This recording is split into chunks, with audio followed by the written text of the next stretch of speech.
Senhor, eis aqui, disponível para ouvir a tua palavra. Esse texto que nós vamos começar por ele. Provérbios, capítulo de número 4, versículo de número 23. Eu acredito que vocês sabem até de cor. É um textual para nós. Provérbios 4 e 23, Salomão escreve assim: sobre tudo o que se deve guardar, guarda o teu coração, pois dele procede as fontes da vida. Amém? Querido sentar. Eu queria que você mantivesse sua Bíblia nas suas mãos, para que a gente possa ler alguns textos aqui nesta noite. E eu queria começar a meditação desta noite. Eu queria dar o tema: cuida do teu manancial. Cuida da fonte, cuida do teu manancial.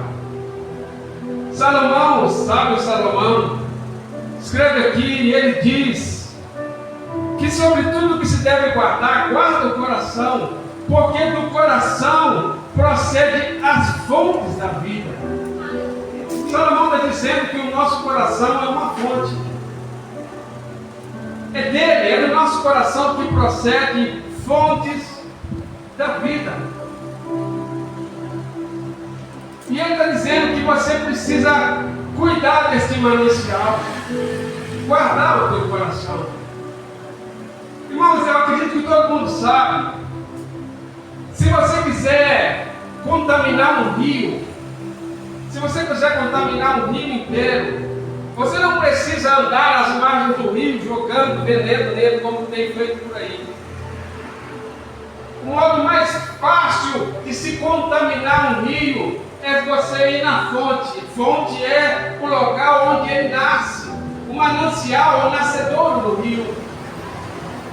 Uma vez contaminado a fonte, o nascedouro, todo o leito, todo o percurso do rio está automaticamente contaminado. Se você contamina a fonte, você matou o rio, você contaminou todo o rio, porque ele vai, a partir dali, ele vai jorrar, ele vai descer o seu leito contaminado. E é isso que Salomão está dizendo para nós aqui, que devemos guardar o coração, porque do coração é a fonte, é o nascedouro, é do coração que está a fonte da vida. Isso que eu estou dizendo para os irmãos é interessante, é muito sério. Nos tempos antigos, quando havia guerra, quando o rei queria dominar outro povo, outra cidade, era uma estratégia de guerra se cercar a cidade. Aqueles tempos antigos que você conhece, quando as cidades eram muradas, fortificadas, com muralhas grandes e fortes. Para que se dominasse uma cidade, era preciso transpor seus muros. Muitas vezes, cidades de muros fortificados, intransponível. Mas muitas dessas cidades, irmãos, que eram todas muradas, elas não tinham fontes de água dentro da cidade. As fontes das águas vinham de fora dos seus muros. E muitas vezes, quando era sitiada, quando aquela cidade era tomada, quando aquela cidade, os exércitos dos inimigos tomavam e sitiavam, rodeavam aquela cidade, as muralhas da cidade por fora. Era uma estratégia de guerra, manter aquele povo aprisionado ali. Porque uma vez a cidade sitiada, não existe entrada e saída, não se pode entrar e sair. Se não entra e não sai, não entra mercadores, não entra alimento, e depois de muitos dias não existia uma outra alternativa, porque faltava-se alimento, faltava-se tudo, e aquela cidade, o rei daquela cidade, precisava se entregar aos seus inimigos. Uma vez dominada, aquela cidade pertencia aos seus inimigos. E era uma estratégia de guerra, porque quando uma cidade ela não tinha fonte, a fonte vinha de fora. Uma vez que aquela cidade foi sitiada, o que o exército inimigo fazia? Ele contaminava a fonte que abastecia a cidade. Sem água, não existia mais água potável, e não restava ao rei daquela cidade, daquele povo, se não se rendesse e entregar e ser subjugado pelo inimigo. Sempre quando havia uma guerra, o rei precisava cuidar das fontes para que o inimigo não tivesse acesso a ela e assim destruísse a sua cidade. Então, a meditação para nós hoje é: cuida do teu manancial, o teu coração, porque dele, do teu coração, procede a sair da vida. O que Salomão está falando aqui faz eco muitas vezes com o que Jesus falou, que é o coração do homem. O coração do homem é uma fonte. Do coração do homem procede coisas boas ou coisas más. Eu queria te convidar para abrir sua Bíblia. Quantos gostam de ler a palavra de Deus? Amém. Você disse que está disposto. Vamos aqui, o Evangelho de Mateus, o capítulo de número 12 do Evangelho de Mateus. Jesus fala uma coisa interessante. Jesus disse que do coração, a boca fala daquilo que o coração está cheio. O nosso coração comanda a nossa vida. O nosso coração dirige a nossa vida. E Jesus fala que a boca fala aquilo que está cheio do coração. O que tem no nosso coração sai pela nossa boca. Por isso, quando tem amor no nosso coração, as nossas palavras são agradáveis. Quando se tem ódio, quer conhecer uma pessoa, quer saber a índole, quer saber como é aquela pessoa, observe as suas palavras. A palavra do homem demonstra o que é o seu coração, como está o seu coração. Salomão diz em Provérbios também que o coração alegre aformoseia o rosto. O coração abatido também transparece na nossa face. O nosso coração dirige a nossa vida. Por isso você precisa cuidar do seu coração. Jesus disse que o que o coração fala, o que a boca está cheia. O apóstolo Santiago também, na sua epístola, capítulo 3 de Santiago, se não me falha a memória, Tiago diz, e ele fala como que Jesus também, fazendo um eco com Jesus, que o ser humano ele é uma fonte. E Tiago diz que da mesma fonte não pode brotar água doce e águas amargas. Mas Tiago diz, quando ele está falando ali sobre a língua, ele fala que muitas vezes com a nossa língua nós bendizemos a Deus, e com a mesma língua com que bendizemos a Deus, nós amaldiçoamos o nosso próximo, que é feito à imagem e semelhança de Deus.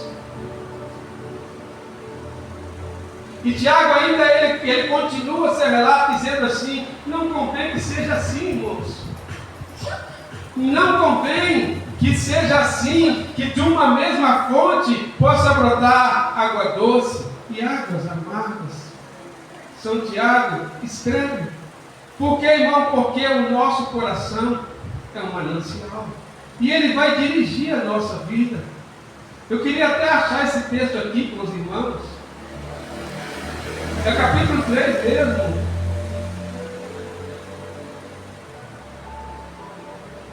Ele diz, capítulo 3, versículo, São Tiago, capítulo 3, versículo 6, diz assim: a língua também é como um fogo, como um mundo de iniquidade. A língua está posta entre os nossos membros e contamina todo o nosso corpo. Inflama o curso da natureza e é inflamado pelo inferno.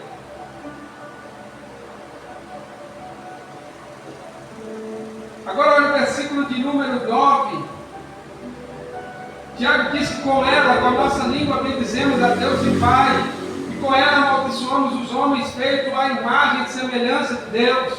E olha que ele continua dizendo no versículo 10, de uma mesma boca procede bênção e maldição. Meus irmãos, não convém que isso seja assim. Porventura, versículo 11, teve alguma fonte de um mesmo manancial, água doce e água amargosa?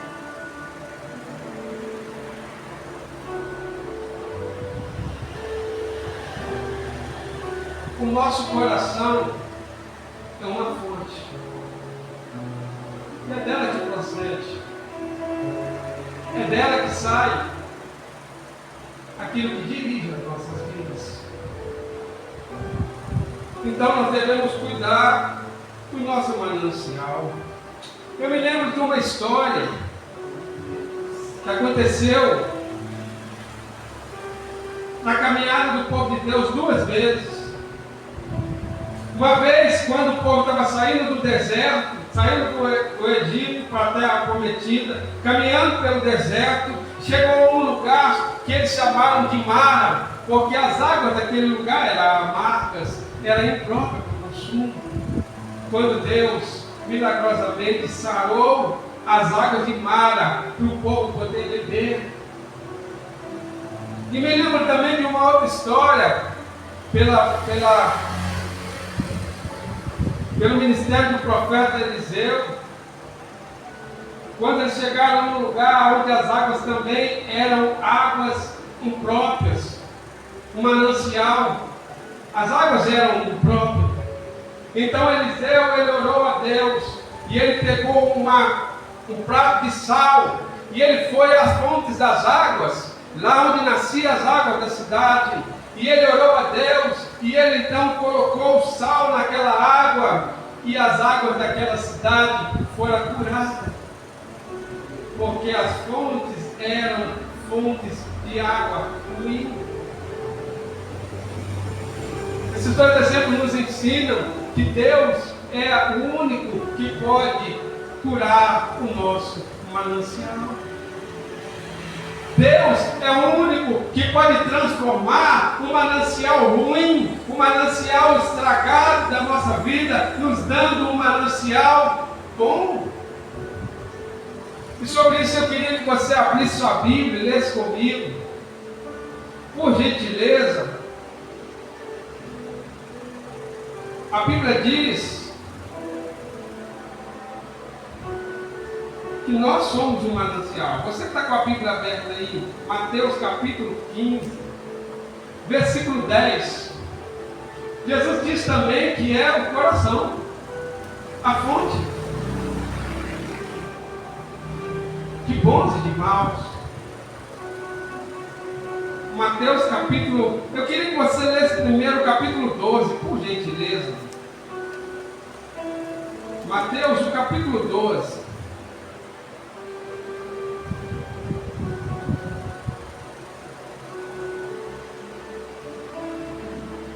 Junto com vocês aqui, Mateus capítulo 12.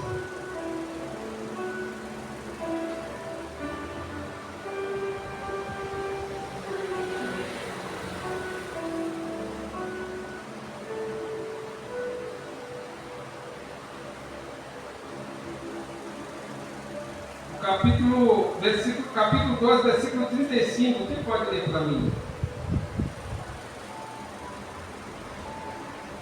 Quem tem sua Bíblia pode ler. 12:35. Isso. O homem bom tira das boas coisas do seu bom tesouro, e o homem mau do mau tesouro tira coisas más. Amém. Capítulo 12, irmã, é o versículo 35, versículo anterior em 33. Jesus falou, versículo 32, que é pelos frutos que se conhece a árvore. Mas por que um pé de manga não dá abacate?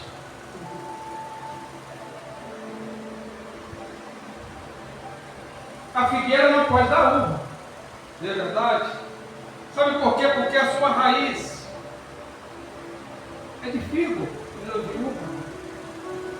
Que está na sua raiz, disso vai brotar e disso vai produzir. Jesus falou que assim também somos nós. Olha o versículo 34. Como podeis vós dizer boas coisas sendo maus? Pois do que há abundância no coração, disso fala a boca. O homem bom tira boas coisas do bom tesouro do coração, e o homem mau, do mau tesouro, tira coisa más. Mas eu vos digo, olha o versículo 36, que toda palavra ociosa que os homens disserem, hão de dar conta no dia do juízo. Então Jesus já disse que a boca fala do que tem no coração. O nosso coração reflete as nossas atitudes, as nossas palavras, reflete o que tem no nosso coração. Agora eu queria entrar com você. Só que antes, enquanto você está com a Bíblia aberta em Mateus capítulo 12, eu queria que você caminhasse um pouquinho para frente. O capítulo de número 15, o versículo de número 10. E eu contei aqui duas histórias, dois episódios de águas ou de manancial de águas ruins que foram transformadas. Deixa eu dizer para você uma coisa aqui. O nosso coração não é um bom coração. A nossa fonte de água é uma fonte contaminada, desde que o pecado entrou no mundo. Nós temos um coração perverso. Hoje nós temos um evangelho aí, que é um chamado evangelho coach. A nossa sociedade moderna, que é uma sociedade humanista, que coloca o homem no centro, antropocêntrica, ou seja, o homem é o centro de tudo. Nós temos escutado muito por aí assim: olha, Deus, Ele conhece o teu coração. Deus sabe que o teu coração é um coração bom, por isso Deus te escolheu. Irmão, se Deus precisasse de olhar para você e achar em você um coração bom para te escolher, Ele jamais te escolhia. Deus nos escolheu apesar de nós, de nosso coração. E muito pelo contrário, Deus nos escolheu sendo maus, tendo um mau coração, um coração perverso, conforme vamos ler aqui. Mas Deus nos escolheu para transformar o nosso coração. A proposta do Evangelho não é Deus te escolheu porque você tem um coração. A proposta do Evangelho é que Deus está te chamando para te dar um coração novo, para tirar de você um coração de pedra e para dar a você um coração de carne, para te dar um novo coração. Diferente do que temos ouvido por aí, Deus te escolheu porque Deus te viu que você tem um coração bom. Deus te escolheu porque Ele sabe e Ele quer te dar um novo coração. Ele quer trocar o teu coração. Glória a Deus. Olha, em Mateus capítulo 15, versículo 10, quando no episódio Jesus estava na mesa com os seus discípulos, e os fariseus religiosos da época começaram a criticar Jesus e seus discípulos, porque eles comiam sem lavar a mão, ignorando uma tradição religiosa que eles tinham, o hábito de lavar as mãos antes da refeição, para não consumir, para não colocar no seu interior coisa impura. Deixa eu só explicar para quem não entende muito bem.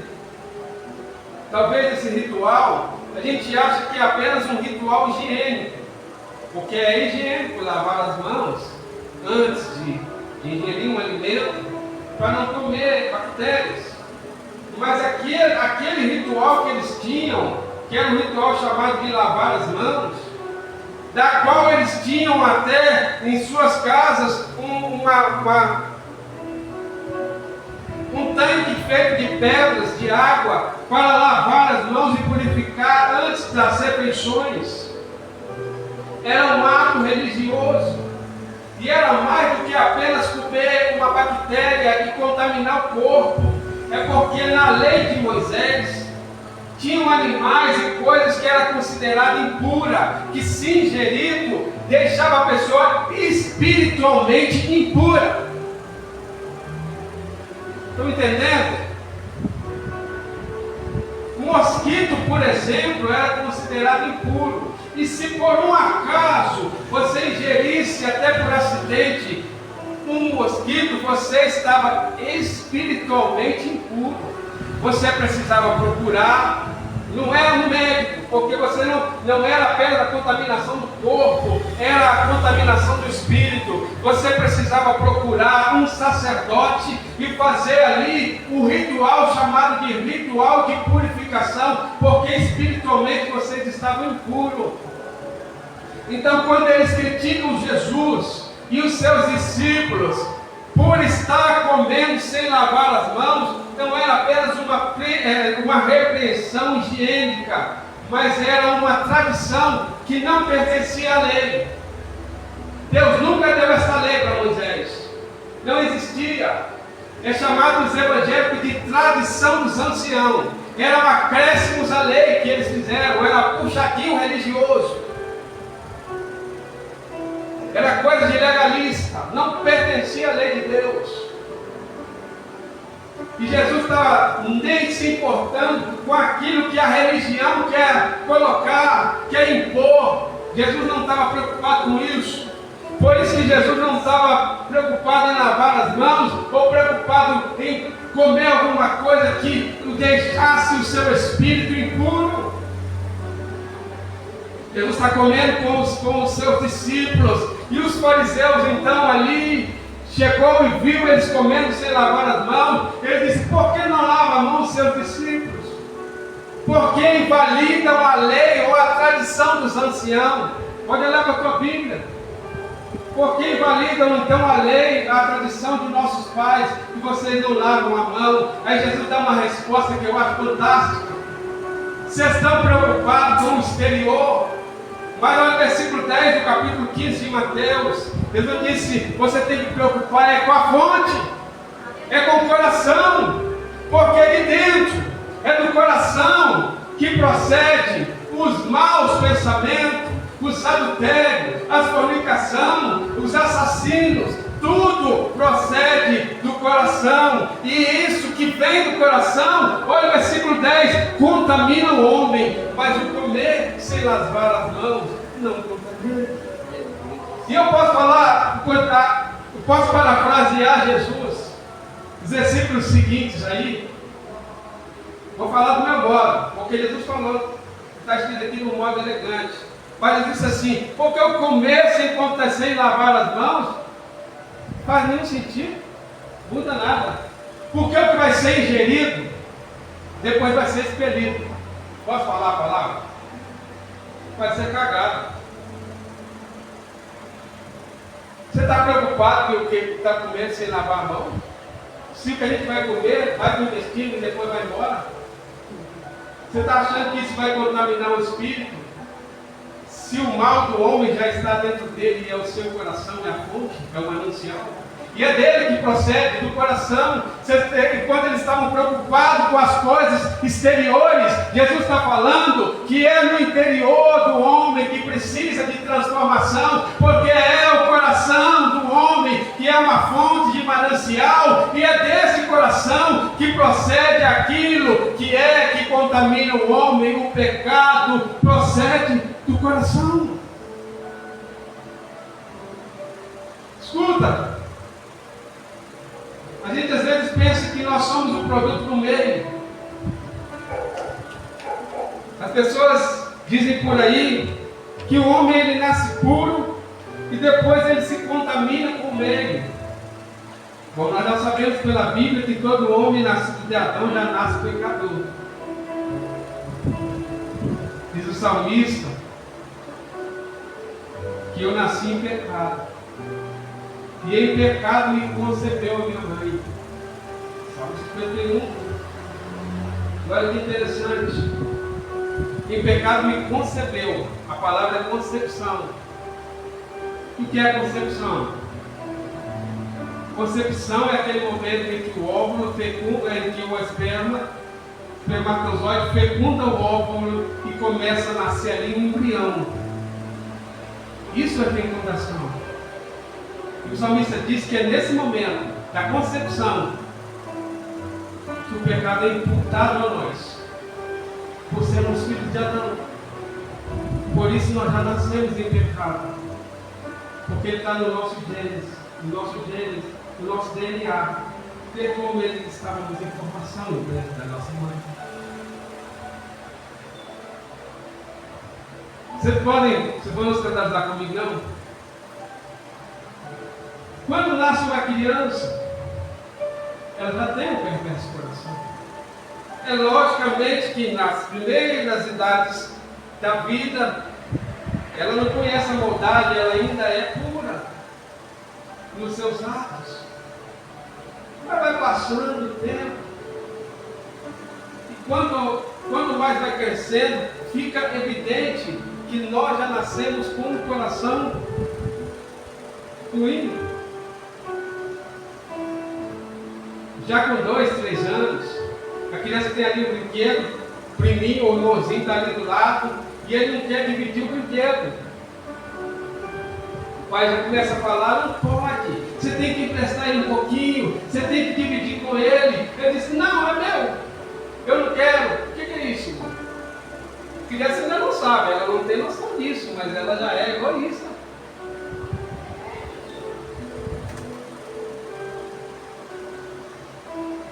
Nós já nascemos com um coração perverso. E Jesus disse que o problema está dentro do homem. Então deixa eu continuar aqui para a gente acelerar. Enquanto eles estão preocupados com coisas externas que podem manchar o seu interior, sabe o que Jesus está falando? Não é nada disso. Por isso que evangelho, irmão, não é mudança de fora para dentro, de dentro para fora. Transformação precisa ser de dentro para fora, porque toda mudança de fora para dentro é maquiagem, é sepulcro caiado. Qualquer pessoa que muda simplesmente o exterior, ele só é o maquiado, é o sepulcro caiado, porque transformação é de dentro para fora, porque é dentro de nós que tem um problema que precisa ser mudado.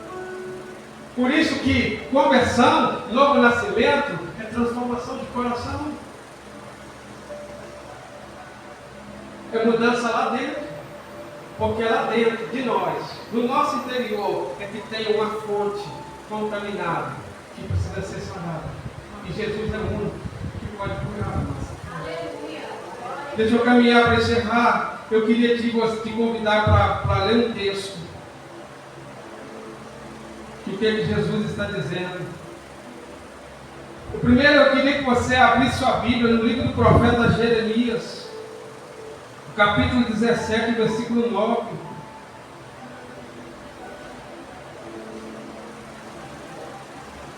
Jeremias 17, versículo 9.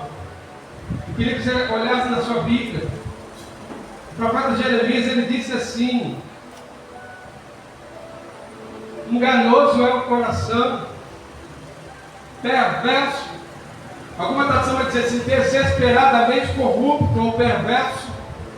Quem o conhecerá?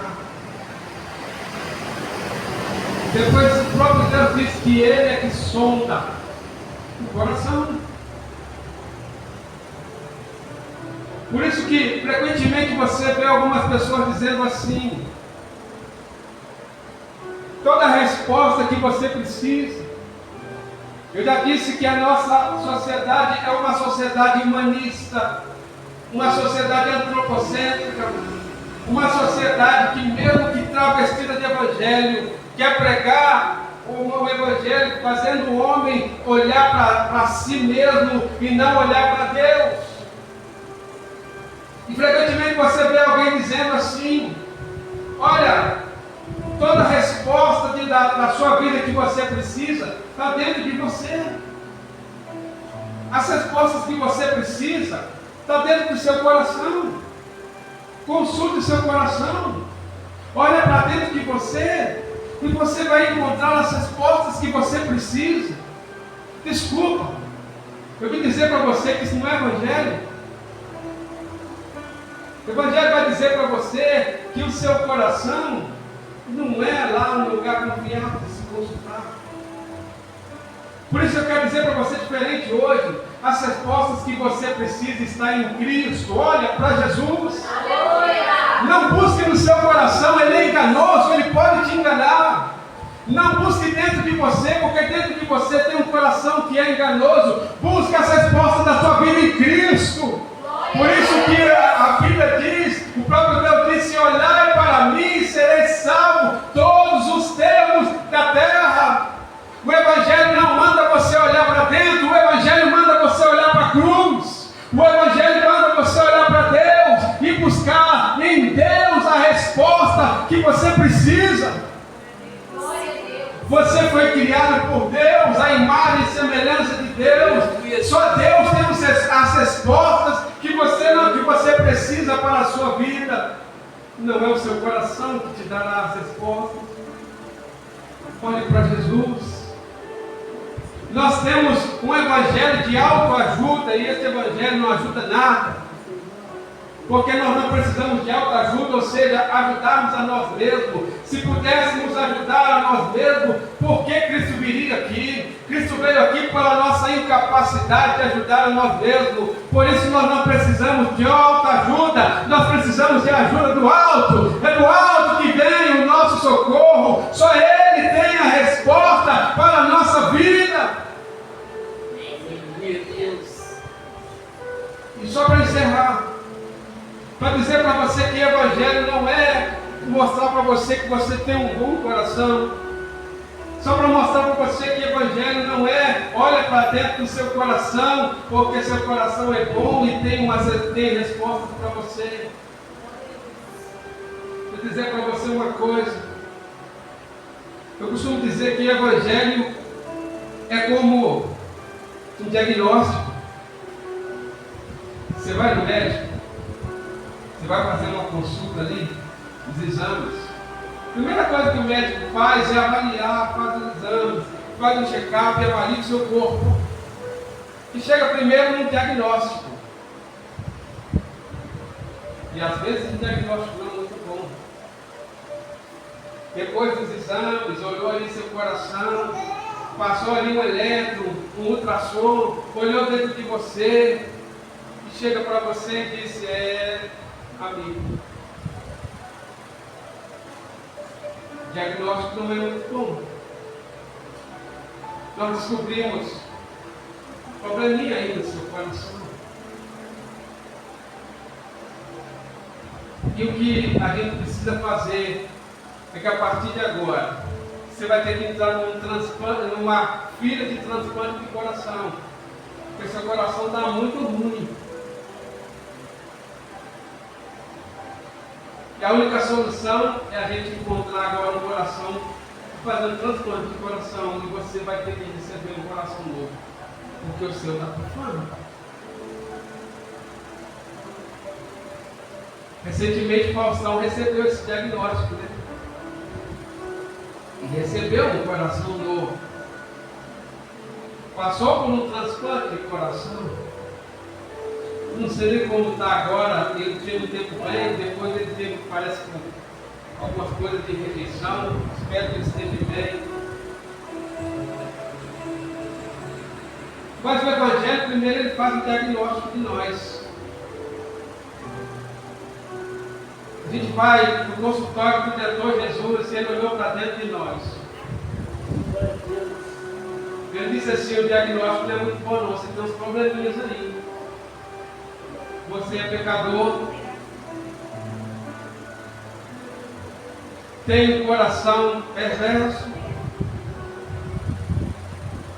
Por isso que primeiro o Evangelho é o diagnóstico do homem. E a primeira coisa que o Evangelho faz é falar para o homem que ele é um pecador, que precisa de Salvador. E Salvador é Jesus Cristo. Mas o bom do Evangelho diagnóstico e ele tem a cura. Os homens aqui nem sempre têm a cura, mas o Evangelho tem. E o Evangelho primeiro é um diagnóstico. Nosso primeiro contato com o Evangelho, às vezes a gente fica meio bravo, né? Porque eu, particularmente, quando eu vou evangelizar alguém que ainda não é um cristão, a primeira coisa que eu faço é perguntar para ele assim: você se reconhece pecador? Porque uma vez, irmão, se a pessoa disser assim: eu não sou pecador não deve ser pecador não. Se você está dentro de uma pessoa que acha que não é pecador, ele não vai te ouvir, porque ele não entende que precisa de um Salvador. O Evangelho para quê? É igual aquele paciente que vai no médico e pede e fala: os exames que eu olhei aí, deu probleminha, você tem que fazer tal tratamento. Eu não aceito esse tratamento não. Eu não tenho isso não, você está enganado. Provavelmente ele vai morrer. Porque ele ignora o diagnóstico daquele que estudou, daquele que sabe, daquele que examinou e que viu o seu problema e que sabe os caminhos do tratamento para ele ser curado. Mas ele, se uma vez ele fala assim: doutor, você não sabe nada. Eu não sei que não. Provavelmente ele vai embora, ele não vai aceitar o tratamento e provavelmente ele vai morrer. Assim é o ser humano. Uma vez ele chegou diante de Jesus. E Jesus falou para ele assim: você é pecador, precisa ser transformado, e eu posso transformar a sua vida. Mas uma vez que a pessoa olha para Jesus e fala: eu rejeito a salvação que o Senhor me oferece, eu rejeito a graça que o Senhor me oferece, não tem um outro final, senão um dia ele vai morrer e será lançado no inferno e condenado por o resto da sua vida, não porque Deus não quis salvar, mas porque ele rejeitou a salvação que Jesus oferece. A primeira pergunta que eu faço é para a pessoa: você se vê pecador? Bom, poucas vezes eu ouvi alguém dizer que não é pecador. Na maioria das vezes eu sou pecador, todo mundo é, de fato, está certo isso. Todo mundo é. Aí a resposta minha é: bacana. Primeiro passo, você se reconhecer um pecador. Você já percebeu, irmão? Uma pessoa que ele vai para uma clínica de recuperação, ou seja, um alcoólicos anônimos, uns narcóticos anônimos, para se recuperar do vício do álcool. A primeira coisa que ele tem que fazer no AA é reconhecer que ele é dependente químico. Qualquer pessoa que chegar lá, dizer assim: não, eu sou viciado, não, provavelmente ele nunca vai ter êxito no tratamento. As pessoas que ali lidam, terapeutas e tudo, eles sabem. Se o paciente chegou ali dizendo: não tem problema, não, eu tenho socialmente assim, não tem problema, não, larga a hora que eu quiser, ele nunca vai ter isso. Ele vai entrar e sair, entrar e sair, entrar e sair, e vai morrer bebendo, fumando e drogando. Assim também é com Jesus. Se a gente chegar para ele, nunca se reconhecer pecador, nós nunca vamos ser transformados. Porque a transformação, o primeiro passo é eu reconhecer que eu sou pecador, que eu preciso de um Salvador, que eu não posso salvar a mim mesmo. Por não poder salvar a mim mesmo, eu preciso de alguém além de mim, que é mais santo que eu, que é maior do que eu, a saber, Jesus Cristo, e é nele que está a minha salvação. Se eu não aceitar a graça que ele oferece, eu vou morrer. Por isso que normalmente o AA, os narcóticos anônimos, eles não aceitam a pessoa que não vai voluntariamente. Agora quem chega lá dizendo: não, eu vim porque eu preciso, eu vim porque eu sei que eu sou um dependente, eu sei que eu sou um escravo do álcool e eu preciso de ajuda, esse vai passar um processo doloroso. Mas se ele tem a consciência, já é o primeiro caminho. O primeiro passo para o homem diante de Deus é reconhecer que é pecador. Quando a pessoa diz para mim: eu sei que eu sou um pecador, eu falei: bacana, o primeiro passo está aí. Aí eu mostro para ele na Bíblia que realmente todos nós somos pecadores. Romanos 3,23 disse, porque todos pecaram, carecem da graça de Deus. 1 João capítulo 1, versículo 1, Romanos capítulo 5, versículo 13, diz que por um homem entrou o pecado do mundo, e com o pecado a morte, e por isso todos morreram, porque todos pecaram. Bacana, você entendeu, todos são pecadores. 1 João capítulo 1, versículo 8, o apóstolo João diz assim, se dissermos que não temos pecado nenhum, a nós mesmos nos enganamos, e nos fazemos de Deus mentiroso. Versículo 9, mas se confessarmos os nossos pecados, Ele é fiel e justo para nos perdoar os nossos pecados e nos purificar de toda injustiça. Versículo 10, porque Ele é a propiciação pelos nossos pecados, e não somente pelos nossos, mas pelos do mundo inteiro. 1 João é tão interessante, porque ele diz, o apóstolo João diz, que se dissermos que não temos pecado, duas coisas. Primeiro, nós enganamos a nós mesmos. Não sou pecador, estamos nos iludindo, enganados. E segundo, aí mesmo diz que fazemos-lo. Se você olhar para a sua Bíblia, está escrito assim, 1 João capítulo 1, 8, 9, fazemos mentiroso. Fazemos de quem? Fazemos de Deus mentiroso, porque Deus quem falou que nós somos pecadores. Então o primeiro passo é reconhecer. Se você reconhece que é pecador, a pergunta que eu faço, você se reconhece pecador? Sim. Então se você se reconhece pecador, você já buscou por um Salvador? É a segunda pergunta que eu faço. Normalmente na segunda pergunta, é assim, eu sou pecador, sabe? Mas assim, eu não sou tão ruim não, eu faço caridade. Você já buscou Jesus? A pergunta que eu estou te fazendo é, você já buscou Jesus como o seu Salvador, já que você é pecador? Assim, eu sou pecador, sabe? Mas não vou muito à igreja, não sou muito por esse negócio de Jesus não. Assim, porque eu sou bom, sabe? Eu tenho a minha religião, eu tenho a minha fé, eu faço minhas orações, eu faço a minha reza, eu ajudo as pessoas, eu procuro fazer minha parte, eu assim, sou um cidadão de bem, pago minhas coisas em dia, respeito a minha família. Então assim, eu sou pecador, mas eu não preciso de Jesus. Aí é hora de você falar, se você é pecador, você precisa de um Salvador. Porque se você é um pecador, você não pode salvar a si mesmo. Só alguém que não tem pecado, só tem Jesus. Só alguém qual a Bíblia diz que na sua boca nunca se achou engano. Só aquele que o apóstolo São Paulo diz em 1 Coríntios capítulo 5, versículo 21, diz assim, que aquele que não conheceu pecado, foi feito pecado por nós, para que nele fosse feita a justiça de Deus. Uma vez pecadores, nós não podemos salvar a nós mesmos. Como pecador, nós precisamos de alguém além de nós, alguém santo para nos salvar, a saber, Cristo. Quando fala assim, não fala igreja, não estou falando de igreja. Eu quero saber se você já tem Jesus como seu único e suficiente Salvador.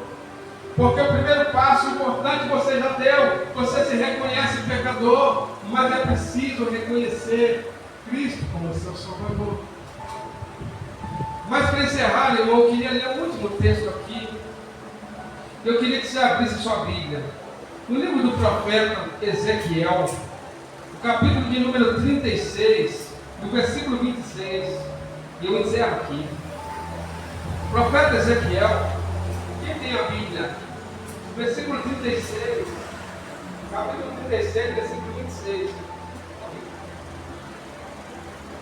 Esse microfone aqui já foi.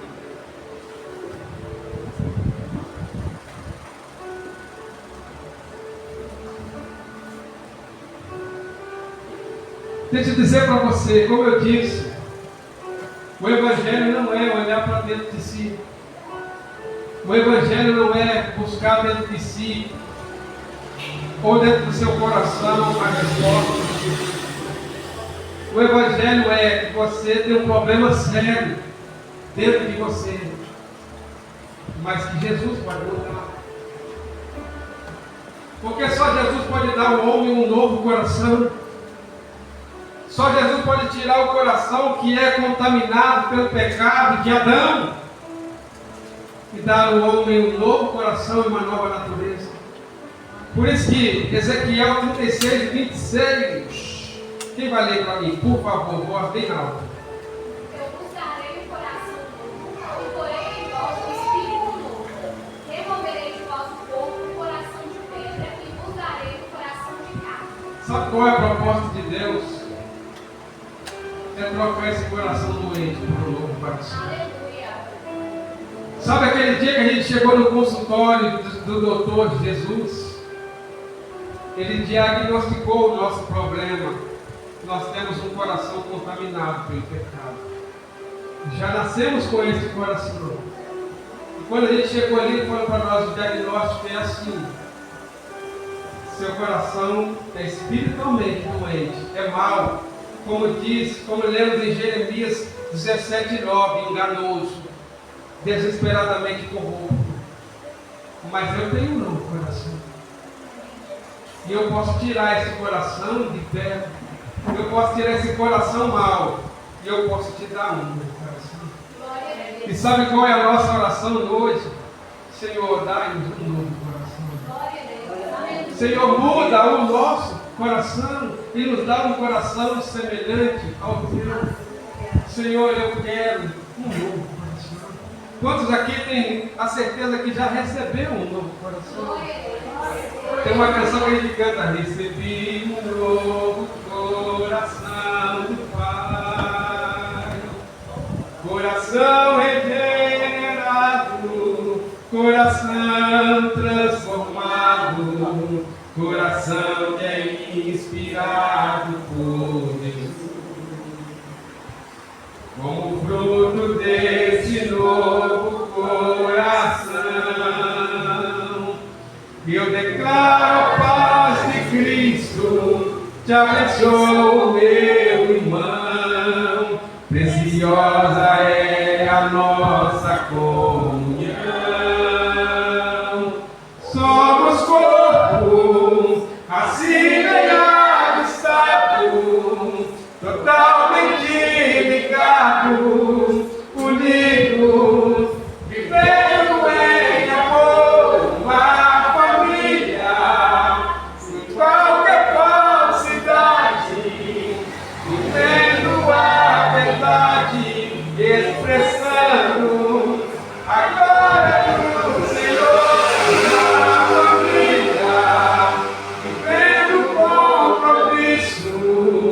Do grande amor de Cristo, eu preciso de ti, querido irmão, precioso és para mim, querido irmão. Tem outra que diz assim: dá-me um coração igual ao teu, meu mestre, dá-me um coração igual ao teu, coração disposto a obedecer, cumprir todo o teu querer. Dá-me um coração igual ao teu. Presta atenção, vamos orar. Essa questão ainda diz assim: se tu olhares, Senhor, para dentro de mim, nada encontra. Toca nosso coração, Senhor. Você em mim não há nada. Com um desejo, desde que queremos ser você transformado. Preciso tanto do teu perdão. Dá-me um novo coração. Aleluia. Dá-me um coração igual ao teu, meu mestre.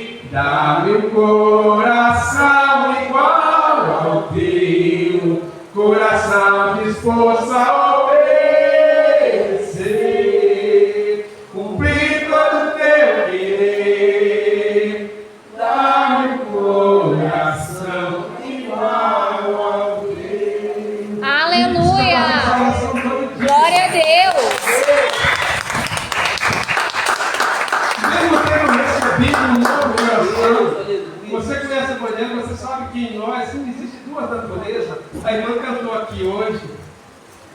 Duas naturezas existem em nós. Que a gente precisa de olhar para dentro de nós. E às vezes a gente percebe que a velha natureza, o velho Adão, o velho coração, às vezes quer falar mais alto. É verdade. A gente precisa nesse momento se curvar diante de Deus e dizer: Senhor, meu coração enganoso. Quer se levantar, Senhor? Troca o meu coração. Eu queria orar com você. E eu queria fazer a primeira pergunta: quem aqui já recebeu um novo coração? Aleluia.